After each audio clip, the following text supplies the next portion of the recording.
Jésus explique la signification intégrale de l'amour. En tout temps, ma doctrine vous a montré que l'amour est son essence. L'amour est l'essence de Dieu, tous les êtres boivent de cette source pour vivre.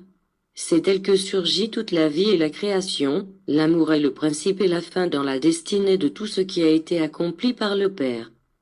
En présence de cette force, qui fait tout se mouvoir, l'illumine et le vivifie, la mort disparaît, le péché s'efface, les passions s'évanouissent, les impuretés se lavent et tout ce qui est imparfait se perfectionne. Je vous ai révélé mon existence et l'explication de la vôtre.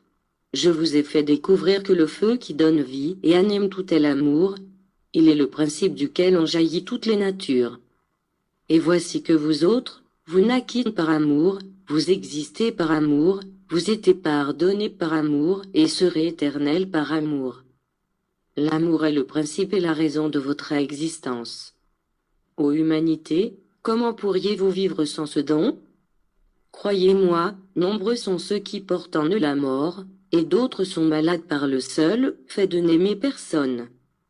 Le baume qui en a sauvé beaucoup a été l'amour, et le don divin qui ressuscite à la vraie vie, qui rachète et qui élève, est aussi l'amour. Aimer. Celui qui n'aime pas porte en lui une profonde tristesse, celle de ne pas avoir, de ne pas ressentir le plus merveilleux et le plus élevé de la vie. Ce fut ce que Jésus vint vous enseigner avec sa vie et avec sa mort, et ce qu'il vous légua par sa divine parole condensée dans la phrase « Aimez-vous les uns les autres », avec ce même amour que je vous ai enseigné. Le jour viendra où ceux qui n'ont pas aimé, se débarrassant de leur amertume et de leurs préjugés, viendront et se reposeront en moi, puis retourneront à la vie en écoutant ma douce parole, à la tendresse infinie. En vérité, je vous dis que c'est dans l'amour que réside ma force, ma sagesse et ma vérité. Il est comme une échelle infinie qui se présente sous différents aspects et qui va depuis les formes inférieures des humains jusqu'aux plus élevés des esprits qui ont atteint la perfection. Aimez, même que ce soit à votre manière, mais aimez toujours. Ne haïssez pas, parce que la haine laisse une empreinte de mort, tandis que l'on pardonne par amour et que s'efface toute rancœur. Je vous déclare que celui qui n'aime pas ne manifeste pas son amour sous la forme la plus élevée et avec une absolue pureté, il lui manquera le vrai savoir et il possédera bien peu. En revanche, celui qui aime avec tout son esprit et toutes les facultés dont il a été doté, portera en lui la lumière de la sagesse et sentira qu'il est réellement le propriétaire de tout ce qui l'entoure, parce que ce que possède le Père est aussi propriété de ses enfants. L'amour vous accordera la sagesse pour comprendre la vérité que d'autres cherchent inutilement par les voies scabreuses de la science. Permettez que le Maître vous guide dans tous vos actes, paroles et pensées. Préparez-vous à suivre son doux et amoureux exemple et vous manifesterez l'amour divin. De cette manière vous vous sentirez proche de Dieu, parce que vous serez en harmonie avec lui. Si vous aimez, vous réussirez à être doux, comme le fut Jésus. Celui qui aime comprend, celui qui étudie fait preuve de volonté et celui qui a la volonté peut accomplir beaucoup. Je vous dis que celui qui n'aime pas avec toute la force de son esprit, ne connaîtra ni élévation, ni sagesse et n'accomplira pas de grandes œuvres. Ne laissez pas votre cœur se remplir d'orgueil, parce qu'il symbolise le feu de l'éternité d'où tout jaillit et où tout se vivifie.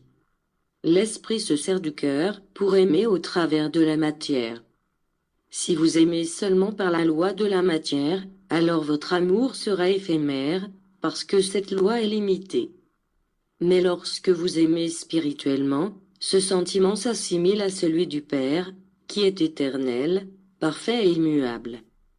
Toute la vie et tout ce qui a été créé sont en relation avec l'Esprit, parce qu'il possède la vie éternelle. Ne vous limitez pas, aimez-moi et aimez-vous, puisque vous possédez cette étincelle de l'être, qui n'a pas de limite pour aimer, qui n'est autre que Dieu lui-même. Élevez-vous sur le chemin qui vous conduit à la cime de la montagne et, à chaque pas que vous posez, vous comprendrez mieux mes enseignements et vous vous perfectionnerez, pour interpréter le langage divin. Quel est le langage de l'esprit? L'amour. L'amour est le langage universel de tous les esprits. Ne voyez-vous pas que l'amour humain, lui aussi, parle? Souvent, il n'a pas besoin de mots, il s'exprime mieux par les actes et les pensées. Si l'amour humain se manifeste de cette manière, comment sera votre langage après vous être perfectionné dans ma loi? Si vous contemplez que je suis la sagesse, cette sagesse jaillit de l'amour. Si vous me reconnaissez en tant que juge, cette justice se base sur l'amour.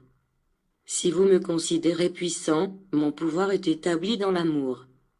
Si vous savez que je suis éternel, mon éternité provient de l'amour, parce que l'amour est vie et la vie rend les esprits immortels. L'amour est lumière, vie et savoir.